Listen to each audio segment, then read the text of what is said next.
Wednesday, December 14th, 2016. I'm stuck in Baton Rouge. I was stuck in Denham, I think they call it Springs, just outside of Baton Rouge, in which they had, like, I guess 4 inches or 4 feet of water or something, big old flood come through and devastate the area. Yeah, in terms of contractor work, you could have plenty of help through day labor doing that, refixing floors and cleaning stuff and whatnot at the day labor offices. There's plenty of work for that. But I heard, anyway, that a lot of the contractors were screwing over day labor and not paying them after they did the work because they don't have the money until they get caught up. And then you should see Home Depot in Denham Springs itself is like way overcrowded with people. There's even nowhere to park your cars and stuff. Just literally every contractor in the area, in the Baton Rouge area, is there, I think.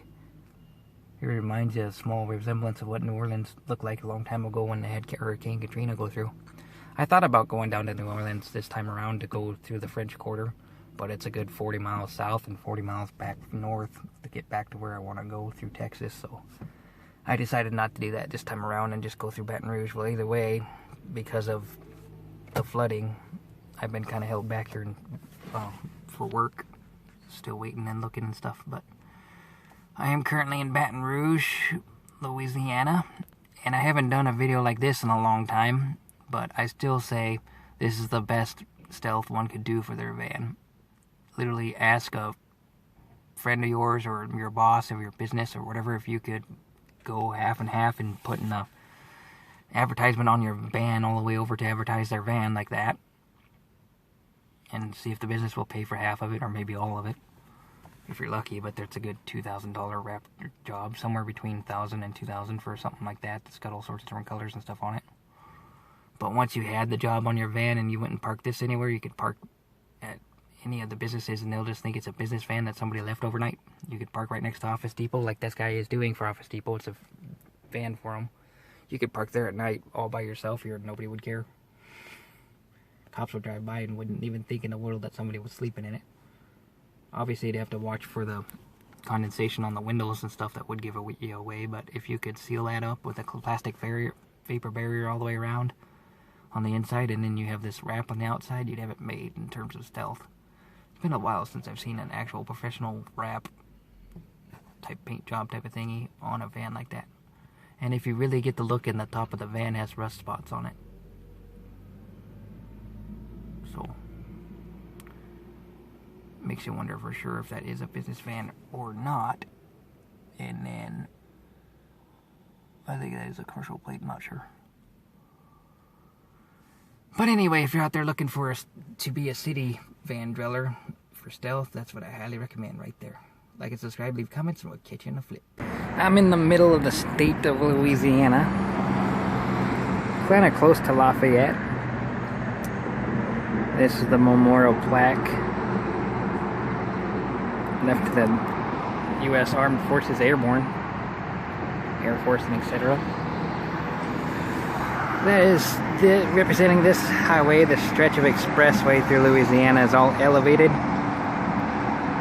Most likely more for the soil than anything, but according to this, after they built it, they put the Airborne Memorial Bridge memorial here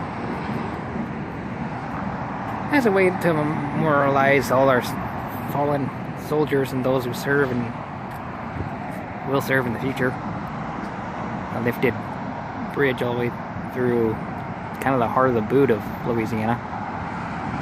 Like and subscribe, leave comments, we'll catch you in a flip. If one had all the money in the world, right there is kind of what I would do. Car hauler in the back, living quarters in the front, being just about that long. You didn't have to have like a big Dodge Power Wagon or like a big F550 or whatever the hell that is.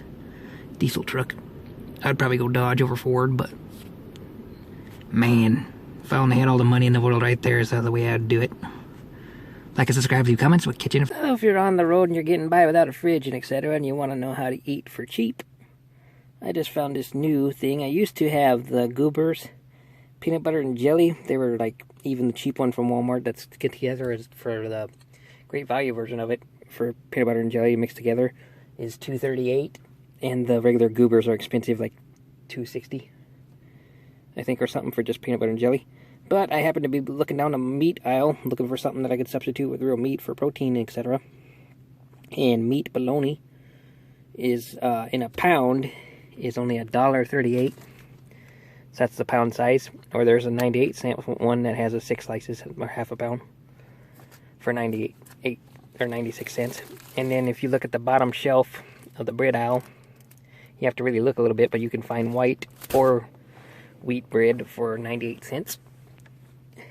For the grand total right there of $2.36. I can eat lunch and dinner later on tonight.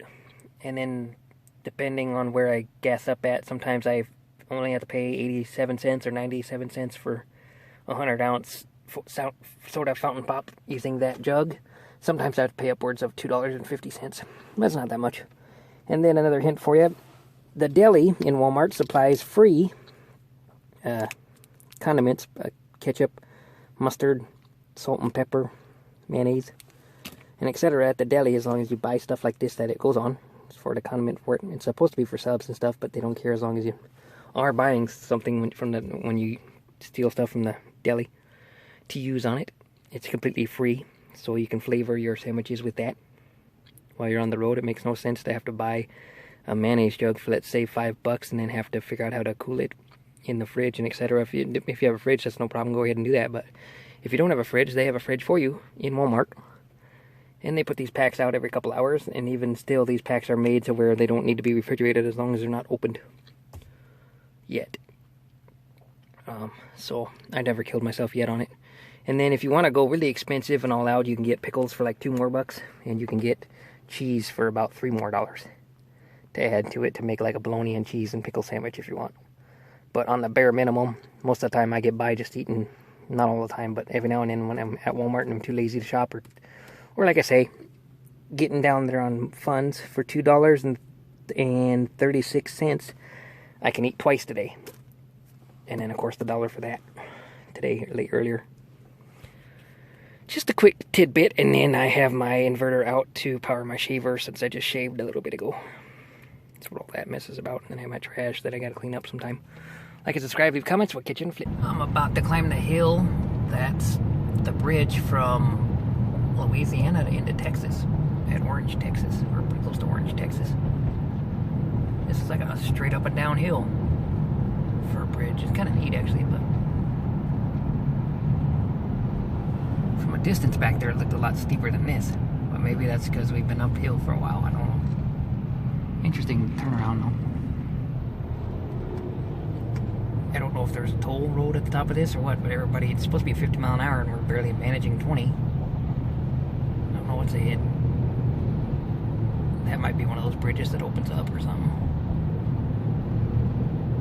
Interesting though. Just up and up and up and up and up.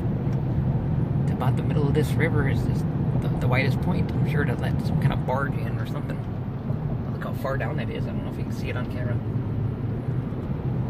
It's a ways down, kind of a weird uphill both sides bridge.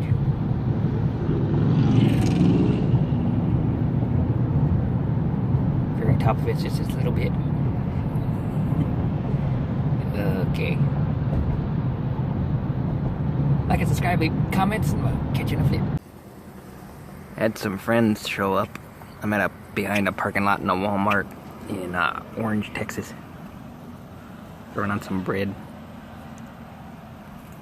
Look at this, they just all attack it. Like a zillion of them now. I was sitting here watching a video and 2 of them flew through the car because I had the windows down. And so now that I started feeding them, they're really up there. It's kind of cool though. See if I can catch them in air.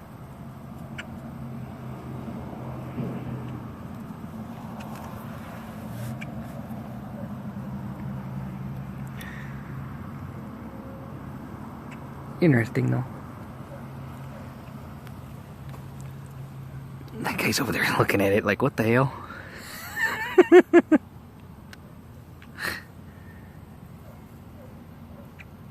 This is a reason to get out there and discover everything the world has to offer, because little things like this, just your opportunity to be able to feed the birds. Like and subscribe, leave comments, we'll catch you on a flip. December, I think it's 15th, 2016, I just had the weirdest encounter with the local Orange, Texas police department. Guy come up here with the flashlight, of course, at the front, and he was calling off my plates, Too Young to Marry, from Montana, and then a Chevy Traverse and something. Walked back here, and as he walked back here, I leaned up, you know, because I was in the back of my car hanging out here watching videos. Was sleeping earlier, but he didn't even ask me for my name or nothing, because of course they got it off the plate. Just, on the radio, he was like, he's got a bid back there. And then he talked to me right there. I didn't get any of this on film because it happened so fast I couldn't even reach for the phone. He's like, what are you doing here? I said that he said somebody called me in and that the car's been here for like 5 hours. And I said I stopped and had lunch, and then I was taking a nap. I can leave if they want me to. And then he just said, okay, have a good night, and just fucking ran around the car with the flashlight. Around the car to this side, this is where he had his squad car, got in the car, and drove off kind of fast, like they were going to go on a call or something more important came along, which is what I figured as fast as it happened. But then he circled the parking lot like 3 times. And I was hoping to get it back on film again if he's circling the parking lot again. I don't know what the heck, if they're looking for somebody else or what. But they were in a hurry. That was the weirdest police encounter I've had yet. He didn't even ask for my ID or ask any more than, you know, what I was doing here. And I said I had lunch here at about 1 o'clock or so, and I've been here for 5 or 6 hours. And ran off. But the weirdest thing is I keep having, I think it's the manager and a couple forklift operators go back and forth here looking at me all weird. But nobody's asked me to actually leave. So this is why I'm filming, because I want to see if the guy comes back, or if they come up to me now or what, because I'm sure he went back up front and talked to the manager or whoever. And I just want to see if they come back in, because it was weird. He keeps coming back and forth in the parking lot. Maybe a different officer is going to show up or something. It's just how fast he left. But it could be that they had an accident, or he was going to back up somebody else or something. But it was just that fast. He asked me what I'm doing here. I said I was here I had lunch, and then I've been here for a couple hours taking a nap. And he said, okay, have a good night. And he kind of ran around my car, and got into his squad car and like peeled out hardcore fast, like he was going someplace. But then the same car went around the parking lot like 3 different times. So they're out looking for somebody. I was just hoping to catch it on film if they were going to come back around or something.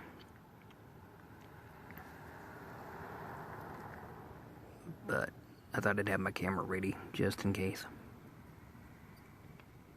I'm not sure if he backed off and then they're going to all come back at me, or what the heck. That was just really weird. I wish I could have got it on film, but it happened so fast. Like I say, in an amount of 30 seconds or something. Wouldn't even have time to grab my phone and turn it on. It was off, which is probably not the best idea. When you're out camping, you should have a phone always on and ready to go if something like that or anything happens, so you can get it on film. Or you can call somebody if something happens to you, like somebody walked up and broke a window or something. I shouldn't have had the phone off to begin with.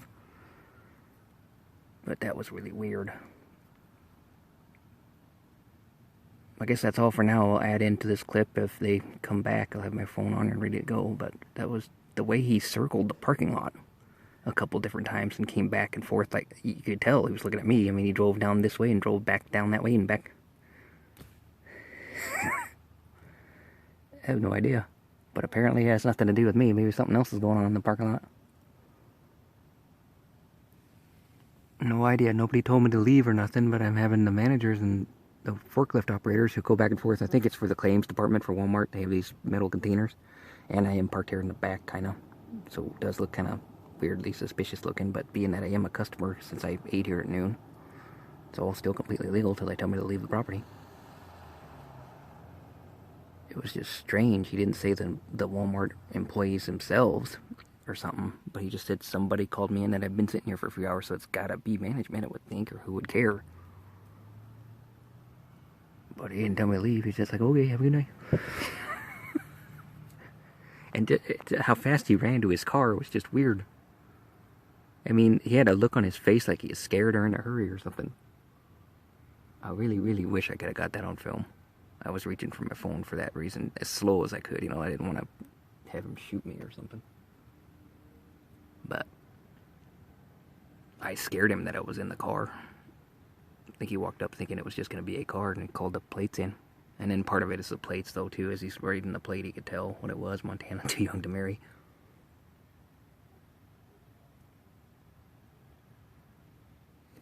But